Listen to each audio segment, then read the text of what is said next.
千变万化。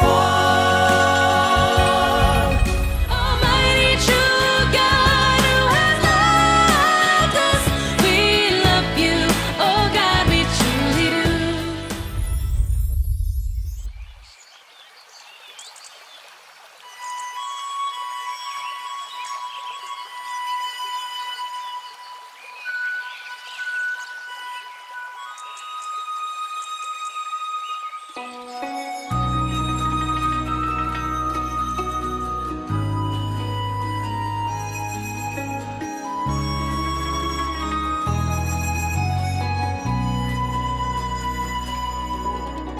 几千年过去了，人类依然享受着神所赐予的光与空气，人类依然喘息着神亲口呼出的气息，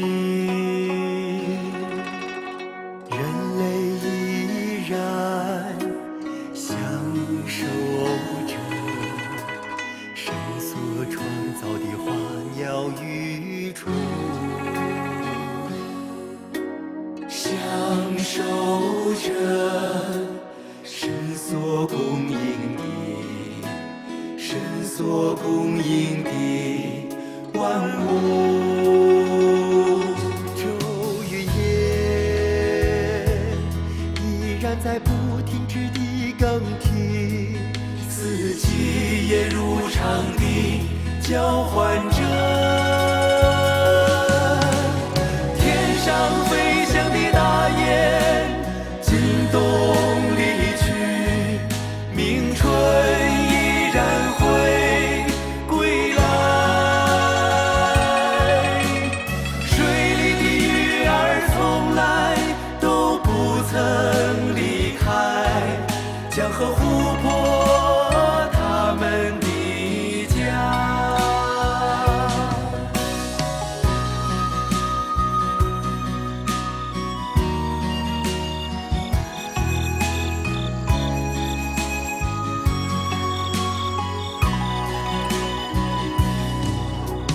地上的知了在夏日里静静地唱着他们自己的歌谣，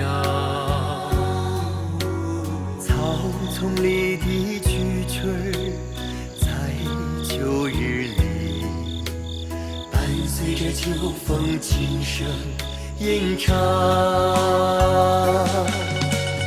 大雁成群结队，而苍蝇形单影只，狮群以狩猎为生，麋鹿离不开鲜花和草丛。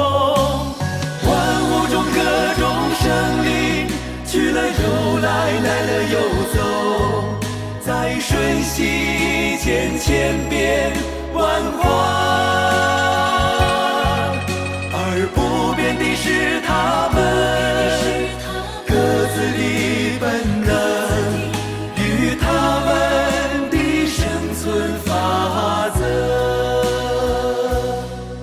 他们在神的供应与滋养之下存活，没有人能改变他们的本能，也没有人能破坏他们的生存法则，没有人能破坏他们的生存法则。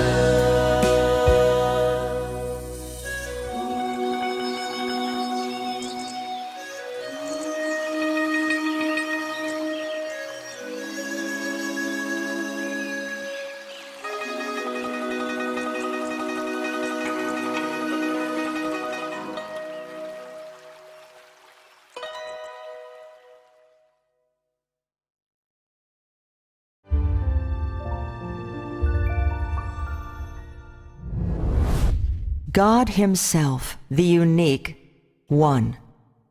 God's authority, 1. Now let us begin to read the following scriptures from the Bible. 1.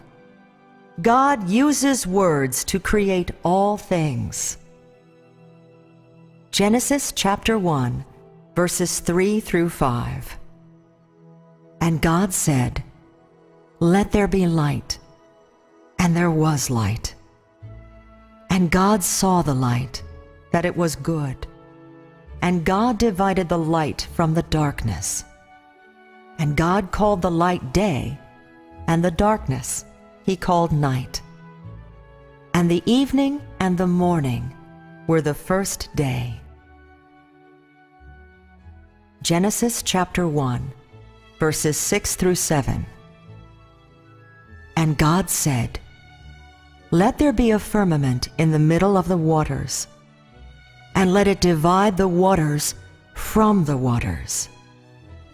And God made the firmament, and divided the waters which were under the firmament from the waters which were above the firmament. And it was so. Genesis chapter 1, verses 9 through 11. And God said, "Let the waters under the heaven be gathered together to one place, and let the dry land appear." And it was so. And God called the dry land earth, and the gathering together of the waters called he seas. And God saw that it was good. And God said, "Let the earth bring forth grass, the herb yielding seed, and the fruit tree yielding fruit after his kind, whose seed is in itself on the earth." And it was so. Genesis chapter 1, verses 14 through 15. And God said, "Let there be lights in the firmament of the heaven, to divide the day from the night, and let them be for signs, and for seasons, and for days, and years. And let them be for lights in the firmament of the heaven, to give light on the earth." And it was so. Genesis chapter 1, verses 20 through 21. And God said, "Let the waters bring forth abundantly the moving creature that has life, and fowl that may fly above the earth in the open firmament of heaven." And God created great whales, and every living creature that moves, which the waters brought forth abundantly after their kind, and every winged fowl after his kind. And God saw that it was good. Genesis chapter 1, verses 24 through 25. And God said, "Let the earth bring forth the living creature after his kind, cattle, and creeping thing, and beast of the earth after his kind." And it was so. And God made the beast of the earth after his kind, and cattle after their kind, and everything that creeps on the earth after his kind. And God saw that it was good. On the first day, the day and night of mankind are born and stand fast, thanks to the authority of God. Let us look at the first passage. And God said, "Let there be light." And there was light. And God saw the light, that it was good. And God divided the light from the darkness. And God called the light day, and the darkness he called night. And the evening and the morning were the first day. Genesis chapter 1, verses 3 through 5. This passage describes God's first act at the beginning of creation, and the first day that God passed in which there was an evening and a morning. But it was an extraordinary day. God began to prepare the light for all things, and furthermore, divided the light from the darkness.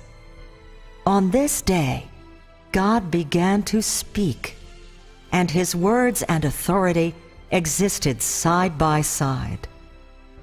His authority began to show forth among all things, and his power spread among all things as a result of his words.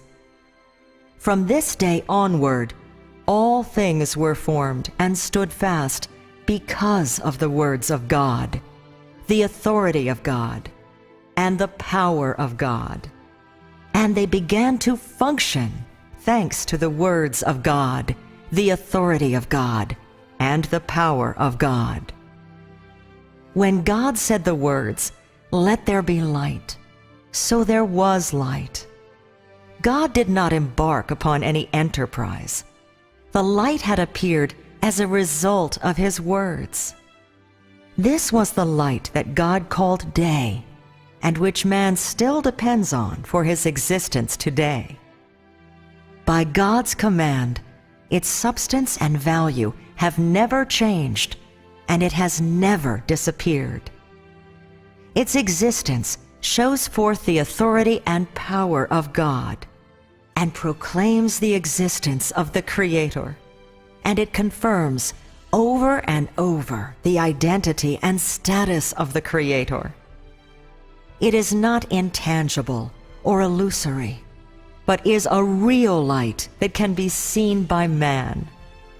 From that time onward, in this empty world in which the earth was without form and void, and darkness was on the face of the deep, there was produced the first material thing. This thing came from the words of the mouth of God, and appeared in the first act of the creation of all things, because of the authority and utterances of God.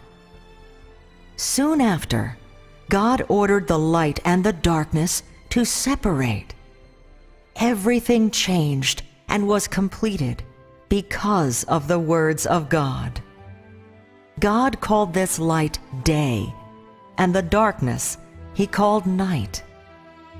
From that time, the first evening and the first morning were produced in the world God intended to create. And God said that this was the first day. This day was the first day of the Creator's creation of all things, and was the beginning of the creation of all things, and was the first time that the authority and power of the Creator had been shown forth in this world that he had created.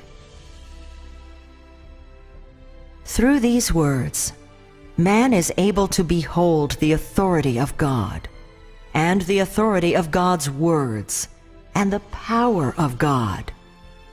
Because only God is possessed of such power, and so only God has such authority. And because God is possessed of such authority, and so only God has such power. Could any man or object possess such authority and power as this? Is there an answer in your heart? Apart from God, does any created or non-created being possess such authority? Have you ever seen an example of such a thing in any other books or publications? Is there any record that someone created the heavens and earth and all things? It does not appear in any other books or records. These are, of course, the only authoritative and powerful words about God's magnificent creation of the world, which are recorded in the Bible. And these words speak for the unique authority of God and the unique identity of God. Can such authority and power be said to symbolize the unique identity of God? Can they be said to be possessed by God and God alone? Without a doubt, only God Himself possesses such authority and power. This authority and power cannot be possessed or replaced by any created or non-created being. Is this one of the characteristics of the unique God Himself? Have you witnessed it? These words quickly and clearly allow people to understand the fact that God is possessed of unique authority and unique power, and He is possessed of supreme identity and status. From the fellowship above, can you say that the God you believe in is the unique God Himself? On the second day, God's authority arranges the waters and makes a firmament and a space for the most basic human survival appears. Let us read the second passage of the Bible. And God said, "Let there be a firmament in the middle of the waters, and let it divide the waters from the waters." And God made the firmament and divided the waters which were under the firmament from the waters which were above the firmament. And it was so. Genesis chapter 1, verses 6 through 7. What changes occurred after God said, "Let there be a firmament in the middle of the waters, and let it divide the waters from the waters"? In the Scriptures it says, "And God made the firmament, and divided the waters which were under the firmament from the waters which were above the firmament." What was the result after God had spoken and done this? The answer lies in the last part of the passage. And it was so. These two short sentences record a magnificent event and describe a wonderful scene, the tremendous undertaking in which God governed the waters and created a space in which man could exist. In this picture, the waters and the firmament appear before the eyes of God in an instant, and they are divided by the authority of God's words and separated into an above and below in the manner appointed by God. Which is to say, the firmament created by God not only covered the waters below, but also supported the waters above. In this, man cannot help but stare, dumbfounded, and gasp in admiration at the splendor of the scene in which the Creator transferred the waters and commanded the waters and created the firmament, and at the might of His authority. Through the words of God and the power of God and the authority of God, God achieved another great feat. Is this not the might of the Creator's authority? Let us use the Scriptures to explain the deeds of God. God spoke His words, and because of these words of God, there was a firmament in the middle of the waters.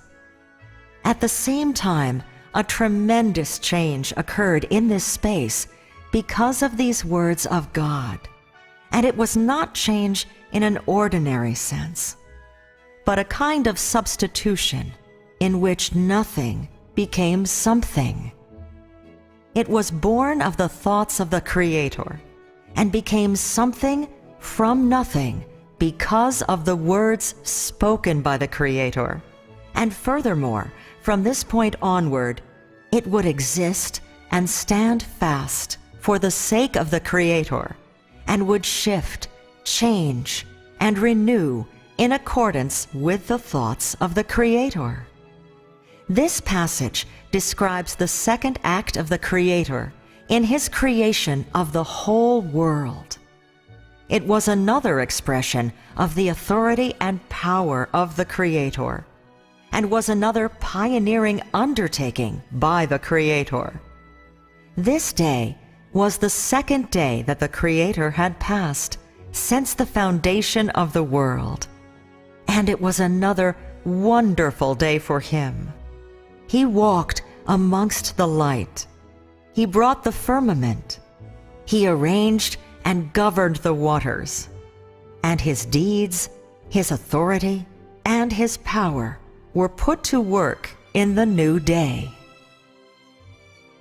Was there firmament in the middle of the waters before God spoke his words? Of course not.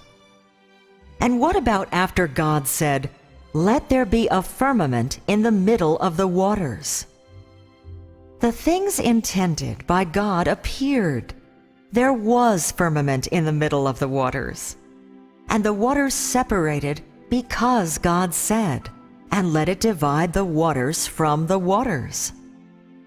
In this way, following the words of God, two new objects, two newly born things, appeared among all things as a result of the authority and power of God. And how do you feel about the appearance of these two new things? Do you feel the greatness of the Creator's power? Do you feel the unique and extraordinary force of the Creator? The greatness of such force and power is due to the authority of God, and this authority is a representation of God Himself and a unique characteristic of God Himself. Did this passage give you another profound sense of the uniqueness of God? But this is far from enough. The authority and power of the Creator go far beyond this. His uniqueness is not merely because He is possessed of a substance unlike that of any creature, but also because His authority and power are extraordinary, limitless, superlative to all, and stand above all. And moreover, because His authority and what He has and is can create life and produce miracles, and can create each and every spectacular and extraordinary minute and second, and at the same time, He is able to govern the life that He creates, and holds sovereignty over the miracles, and each and every minute and second that He creates. On the third day, the words of God gave birth to the earth and the seas, and the authority of God causes the world to brim with life. Next, let us read the first sentence of Genesis chapter 1, verses 9 through 11. And God said, "Let the waters under the heaven be gathered together to one place, and let the dry land appear." What changes occurred after God simply said, "Let the waters under the heaven be gathered together to one place, and let the dry land appear"? And what was there in this space apart from the light and the firmament? In the Scriptures it is written, "And God called the dry land earth, and the gathering together of the waters called He seas. And God saw that it was good." Which is to say, there was now land and seas in this space, and the land and seas were separated. The appearance of these new things followed the commandment from the mouth of God. And it was so. Does the Scripture describe God busying about while He was doing this? Does it describe Him engaging in physical labor? So how was all this done by God? How did God cause these new things to be produced? Self-evidently, God used words to achieve all of this, to create the entirety of this. In the three passages above, we have learned of the occurrence of three great events. These three great events appeared and were brought into being through the words of God. And it is because of His words that, one after the other, they appeared before the eyes of God. Thus, it can be seen that God speaks, and it will be accomplished. He commands, and it will stand fast, are not hollow words. This substance of God is confirmed the instant that his thoughts are conceived, and when God opens his mouth to speak, his substance is fully reflected. Let us continue to the final sentence of this passage. And God said, "Let the earth bring forth grass, the herb yielding seed, and the fruit tree yielding fruit after his kind, whose seed is in itself on the earth." And it was so. While God was speaking, all these things came into being following the thoughts of God. And in an instant, an assortment of delicate little life forms were unsteadily poking their heads up through the soil. And before they had even shaken the bits of dirt from their bodies, they were eagerly waving to each other in greeting, nodding and smiling to the world.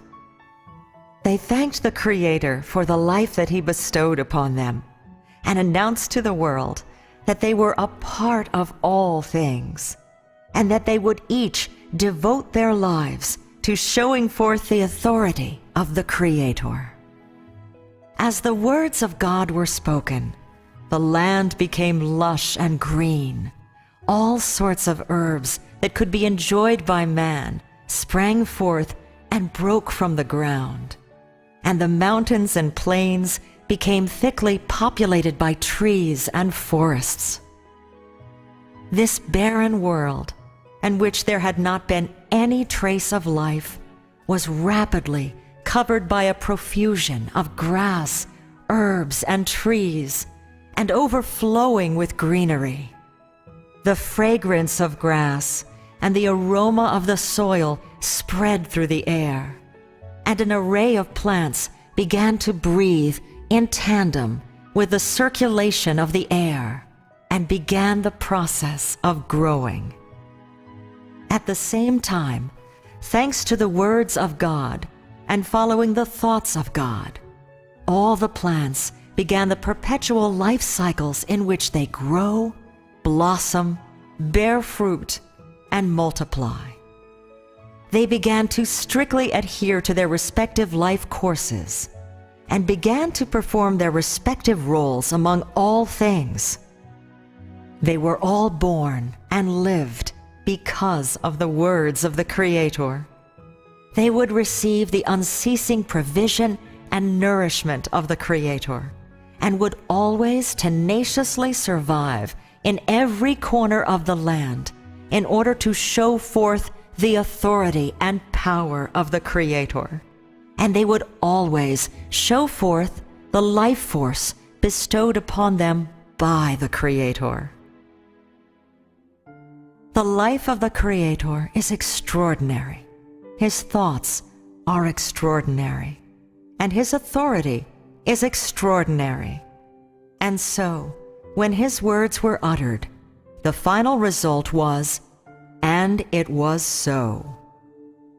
Clearly, God does not need to work with his hands when he acts.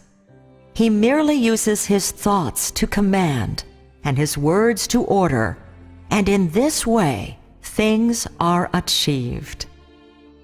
On this day, God gathered the waters together to one place and let the dry land appear. After which, God caused grass to sprout forth from the land, and there grew the herbs yielding seeds, and trees bearing fruit. And God classed them each according to kind, and caused each to contain its own seed. All this was realized according to the thoughts of God and the commands of the words of God, and each appeared, one after the other, in this new world. When he had yet to commence his work, God already had a picture of what he intended to achieve in his mind. And when God set about achieving these things, which was also when God opened his mouth to speak of the content of this picture, changes in all things began to occur thanks to the authority and power of God. Irrespective of how God did it or exerted his authority, all was achieved step by step according to God's plan and because of the words of God. And step by step, changes occurred between heaven and earth thanks to the words and authority of God. All of these changes and occurrences showed forth the Creator's authority and the extraordinariness and greatness of the power of the Creator's life. His thoughts are not simple ideas or an empty picture, but an authority possessed of vitality and extraordinary energy. And they are the power to cause all things to change, recover, renew, and perish. And because of this, all things function because of his thoughts, and at the same time are achieved because of the words from his mouth. Before all things appeared in the thoughts of God, a complete plan had long ago been formed, and a new world had long ago been achieved. Although on the third day there appeared all sorts of plants on the land, God had no reason to halt the steps of his creation of this world. He intended to continue to speak his words, to continue to achieve the creation of every new thing. He would speak, would issue his commands, and would exert his authority and show forth his power. And he prepared everything that he had planned to prepare for all the things and the mankind that he intended to create.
God is with authority and power. They are real, not merely words, revealed in steps shown in his creation and his control over all things. Seen in how he guides and manages men, proved by every way, detail, and perspective of his rule, by his deeds and grasp of all things. Heaven and earth may change a lot, but God's authority will stand firm. All things may vanish and be gone, but God's authority remains. This is the essence of it, unique to God the Creator.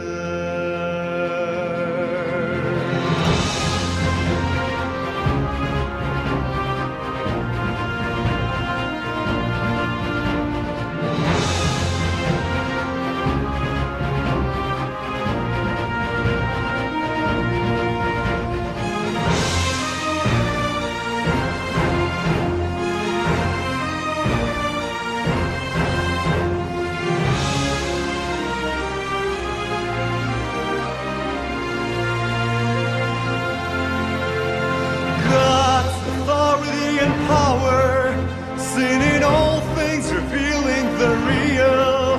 With them God works, rules and makes commands. No angels, no God's messengers can wield such power in his stead. Only God can exert this power. No one, no thing can escape from it or change the rules. God wields it by such power and rules will never change. Heaven and earth may change a lot, but God's authority will stand firm. All things may vanish and be gone, but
harvest this year. Heaven bestows food upon us. Mother makes a point. Here, eat some more. What should we grow next year? Corn, peanuts. Great. The younger one has grown up. It's time for him to get married. Why worry about it? The younger generations will do all right on their own. I can't help but worry. It's been a long time since our family reunited.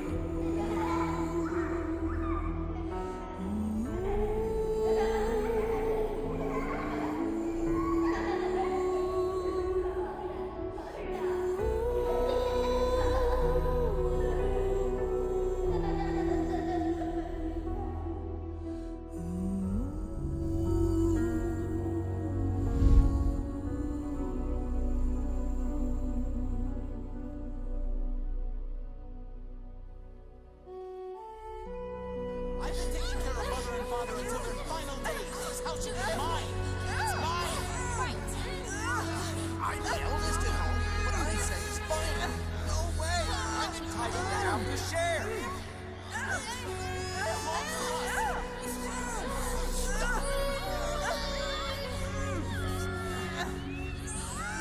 Listen to me. Father loved me more. It's my birthright. It's mine.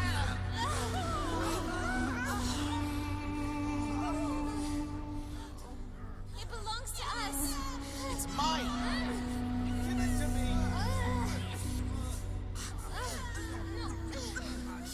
Belongs to me.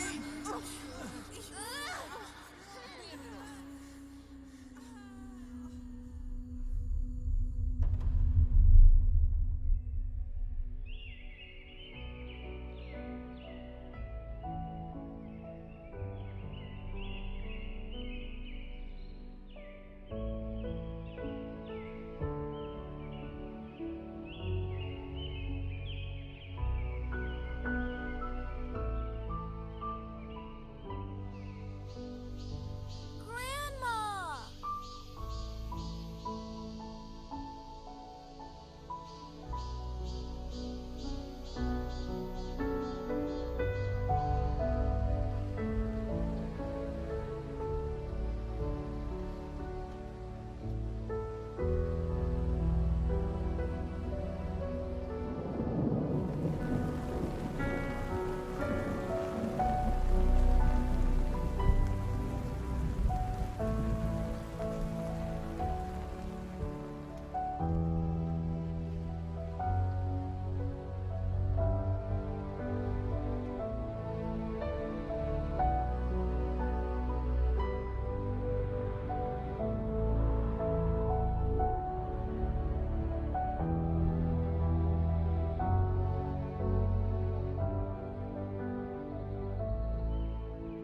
You can go back home, Mom.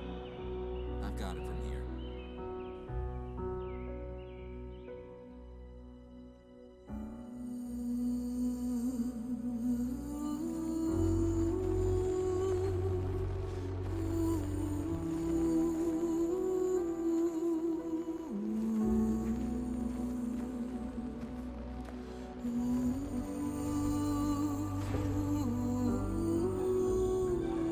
You're back.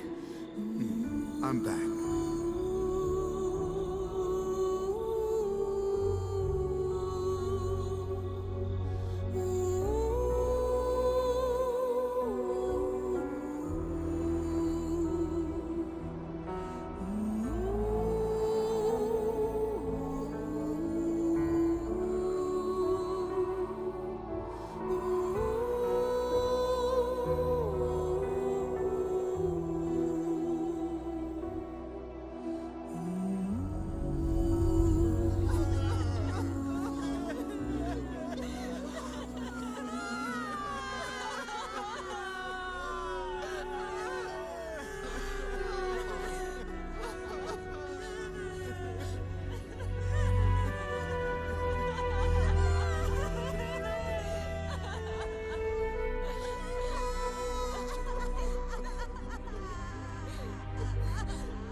Those who die take the stories of the living with them,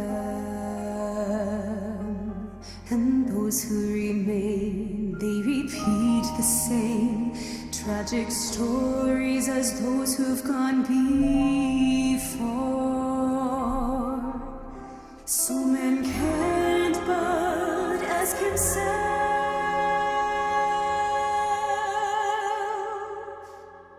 oh, he has to wonder why do we live and why do we have to die?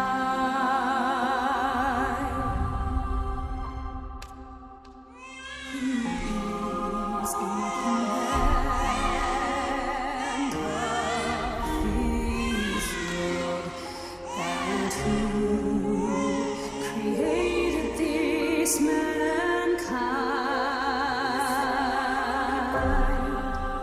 A creation of Mother Nature. Is this really how man was made? Is mankind